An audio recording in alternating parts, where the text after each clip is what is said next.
It may look out of this world, but this is no lunar landscape. Dead on the surface, it pulses beneath with thermostats, intricate plumbing, and electronic sensors.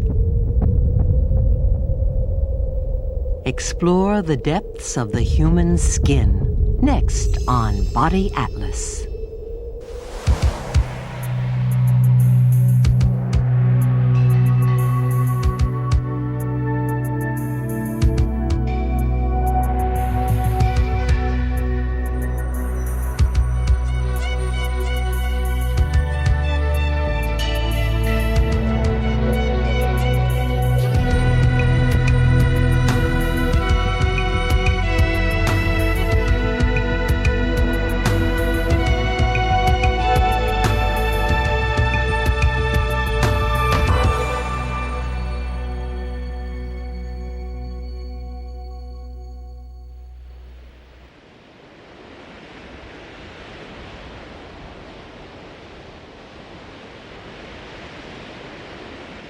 Almost 10 pounds of our body weight is our skin.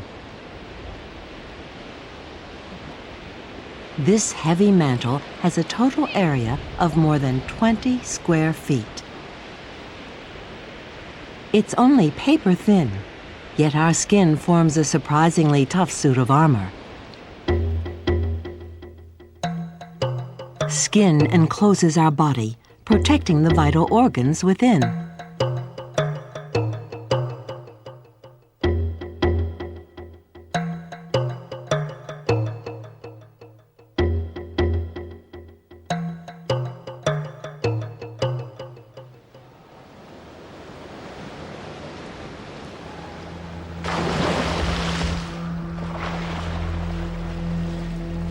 As Kadamba swims, her outermost layer of skin acts like a personal wetsuit, keeping water out of her body.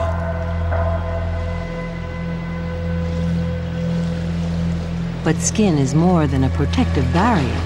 It's a crucial part of our body's machinery. Multi-layered and multi-purpose, our skin plays an essential role in keeping us alive. Our skin is the part of us on show to the world. In all its rich variety, it can reveal our origins, our moods, our temperament, and our age.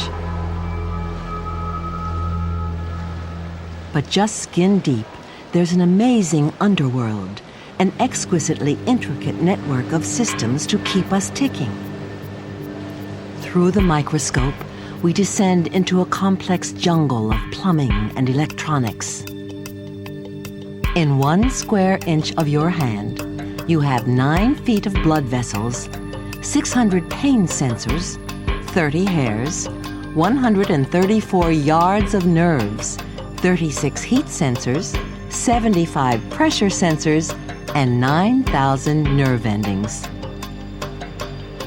Every minute of the day, this equipment is working to protect us from damage, to control body temperature, to alert us to danger. We are all thin-skinned. The outermost layer of skin, the epidermis, is only half as thick as a sheet of paper. At its base, skin cells continually divide and grow. New cells push their way to the surface. Here we are on the inside, looking out. As new cells reach the surface, they harden and die. The skin we see and touch is actually dead. Every day we shed 10 billion dead skin cells. That's 50 pounds in a lifetime.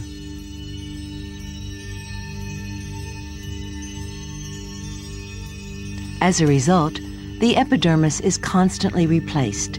Every 6 weeks, we get a new outer coat. Surprisingly, we shed our skin more often than a snake. It's hard to imagine a layer of dead cells is the only barrier that protects us from the outside world.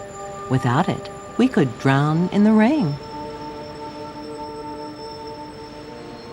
These outer cells overlap like roof tiles to keep water and chemicals out and body moisture in. Lose that layer, and you could die as vital body fluids leak out.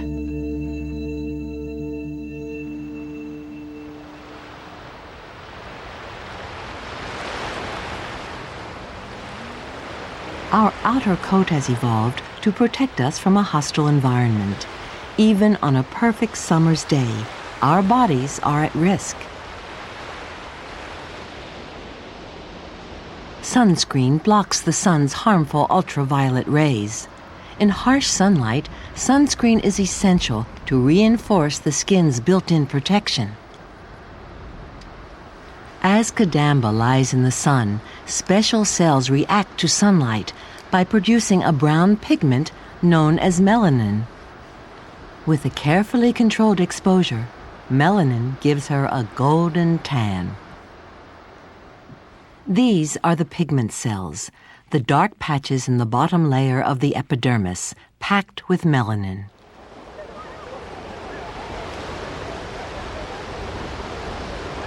We all have the same number of these cells, but in dark-skinned people, they are more active. The more melanin produced, the better the protection. So fair skin is more vulnerable to sunburn and skin cancer. But we can't avoid the sun altogether. Skin cells also use the energy in sunlight to manufacture vitamin D, which helps build strong bones. Our journey now takes us down to the second layer of skin, the dermis. We are entering the machine room in the world of flesh.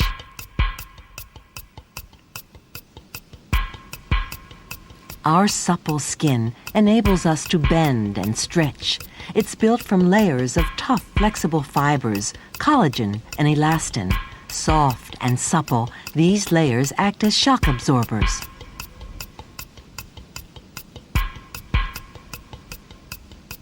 Their elastic properties are amazing. Pinch your skin or stretch it, and it springs back. But our flesh does more than keep us mobile. Whatever the weather, even on the most sizzling of hot days, our skin controls our body temperature. Buried in our flesh is the plumbing which stops us from boiling. Sweat glands are part of the body's thermostat mechanism. They play one of the skin's most crucial roles. Oozing out through the fingertips is a salty fluid which evaporates to keep us cool. Our sweat glands can produce 2 gallons of it a day. The salty residue is what makes us feel gritty after exercise. Perched on a sweaty forehead is a salt crystal, magnified hundreds of times. Here's the amount of fluid you sweat off on a normal day without even noticing. Rising air currents also carry away heat from our bodies. We are all hot stuff. Active or still, through hot or cold weather, our bodies try to keep a constant temperature. A thermographic image shows where Patrick's skin is losing heat. The red areas are hot, blue and green cooler. His hands are still cool. Patrick's hard-working muscles are generating heat, which threatens to raise his body temperature. In his skin, blood vessels dilate, increasing the blood flow to the surface. The skin must now shed this excess heat.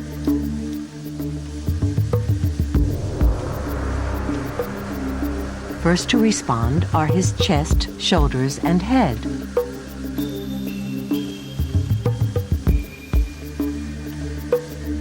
The increased blood flow shows up as light patches where his skin temperature has risen highest. Even his hands are now hot.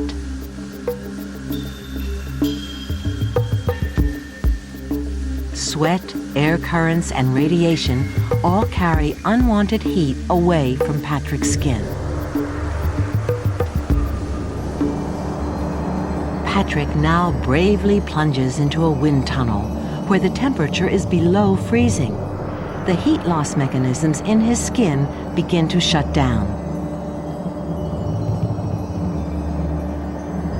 The light patches marking his hot spots begin to disappear. Blood vessels in his skin contract, and sweat glands dry up. He loses heat quickest from his fingers.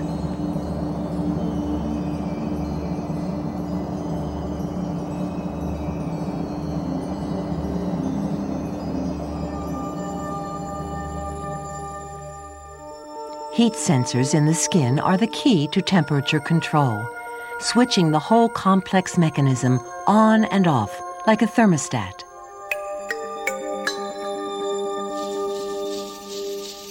When these sensors feel cold, tiny muscles pull the hairs upright, trapping a warming layer of air next to the skin.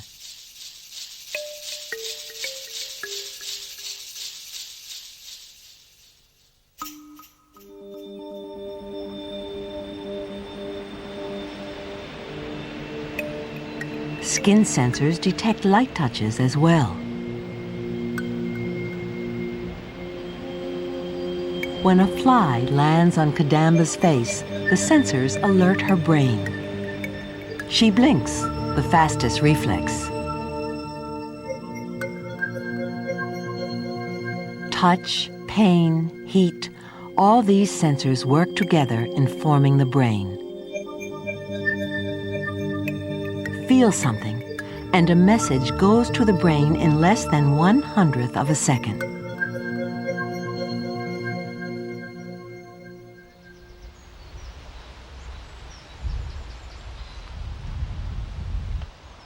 The touch mechanism allows David to read through his fingers.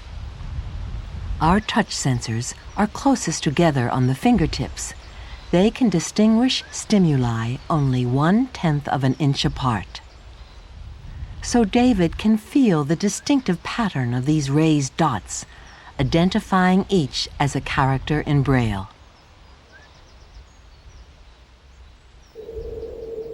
Braille is just one of the many ways we can use our sensitive skins to communicate with the surrounding world. A touch of the hand can speak volumes.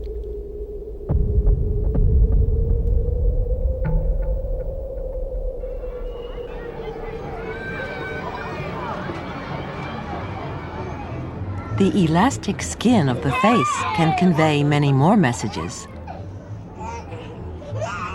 Dozens of muscles give this child's face its shape. They pull on her rubbery skin to contort her face into grins and grimaces.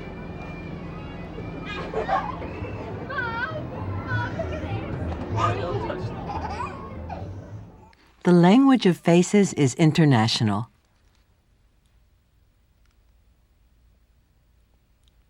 All these expressions rely on a special arrangement of muscle and skin. Compare a normal expression with a smile in a color contour picture. To smile, the blue shows the chin and lips have drawn back, while the cheeks have been moved forward.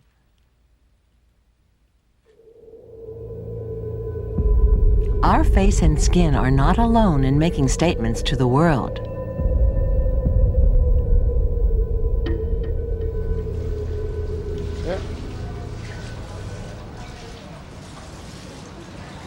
We also send signals with our hair.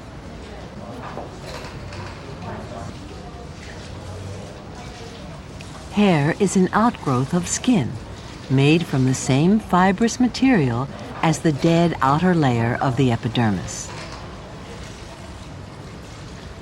Hair grows out of tiny pits called follicles. The body has 5 million follicles, up to 150,000 on an average head.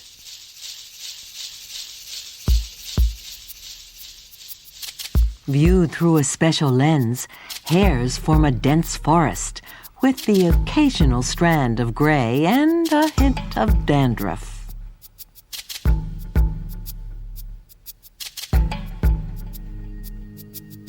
Humans are hairy.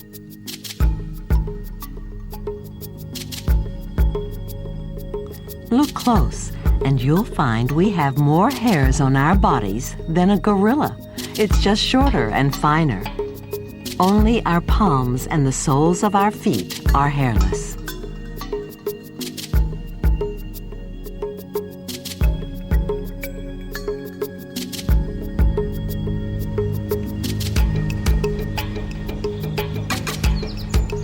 Each hair grows 1/100th of an inch per day. You have so many hairs on your head that each day you grow a staggering 40 yards of hair. That's the length of this rope.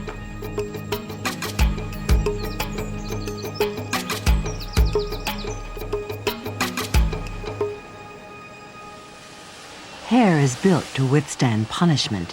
The ends of these hairs are over 3 years old. They've survived thousands of combings and hundreds of blow-dryings. Magnify a hair thousands of times, and you see its suit of armor, an overlapping layer of tiles like the outer layers of skin.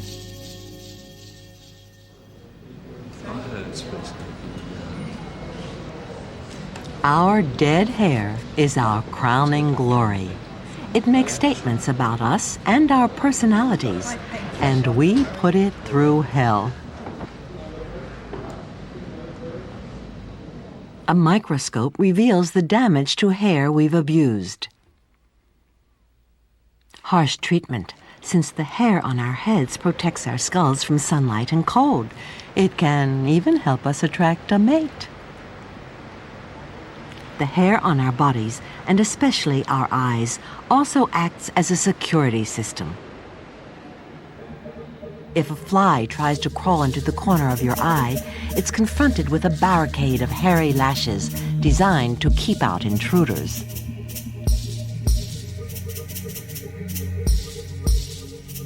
Our eyebrows are natural sweatbands, keeping sweat from our forehead from dripping into our eyes.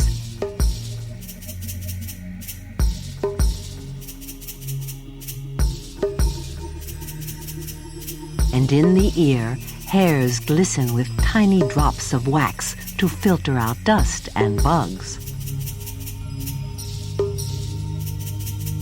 Nails, like hair, are dead outgrowths of skin. They have no nerves, but they're embedded in sensitive skin to pick up the slightest impact. This is the magnified tip of a nail with a glistening grain of metal from a nail file.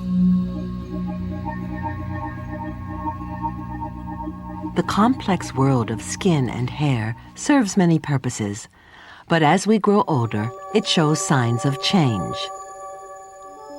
Male hormones control pigment and follicles.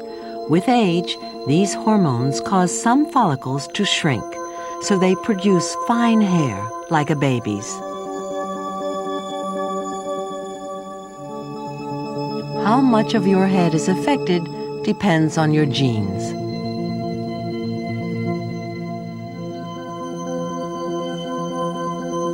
Gray hair has simply lost its color.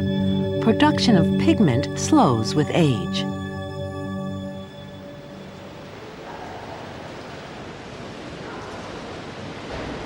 Skin, too, shows the ravages of time. Skin around the eyes is a giveaway. Here's how it changes with time. At 2. At 6.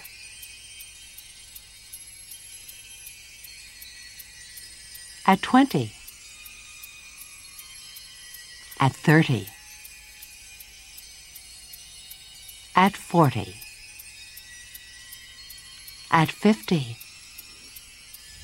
At 60. the crags and crevices of advancing years. But why should skin look older? The outer layer is continually replaced, so even at 90, the surface skin is only 3 weeks old. What goes wrong?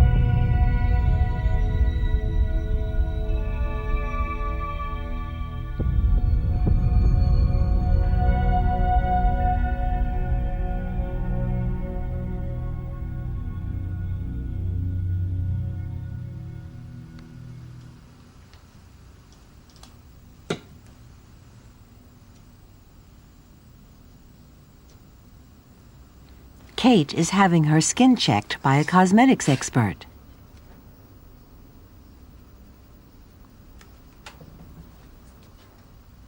She's now in her mid-40s. An impression is taken of her skin. Under the microscope, this is what young skin looks like.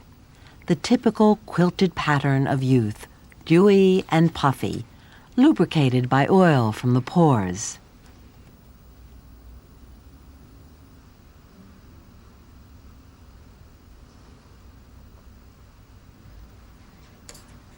And this is what the years have done to Kate.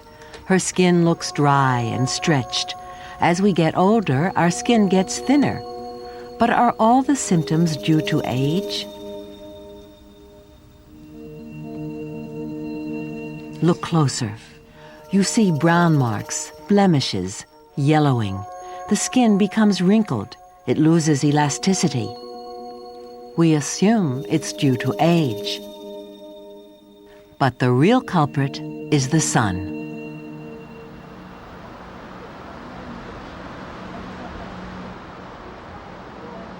This sunbather is risking not just burns, but photoaging from ultraviolet radiation.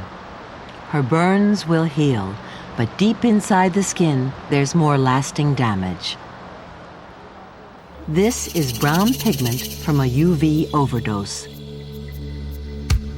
Triggered into frenzied activity, a cell which makes the pigment has been shot into overdrive.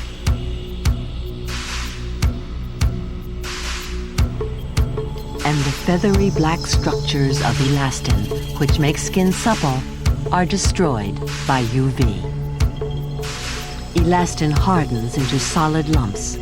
Most elasticity has been lost in the skin of this young sun worshipper.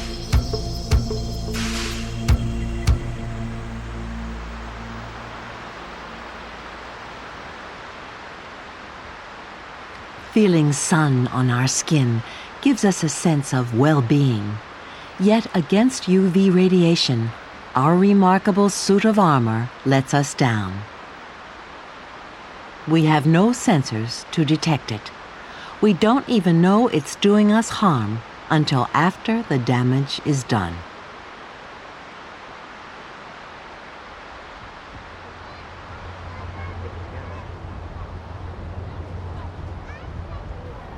Skin is our first line of defense and our personal thermostat.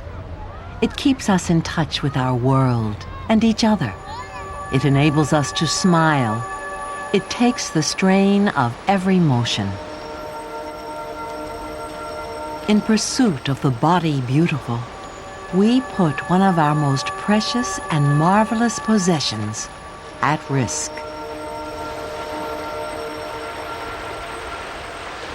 It's the most exquisitely engineered protective coat ever devised, and one that deserves protection.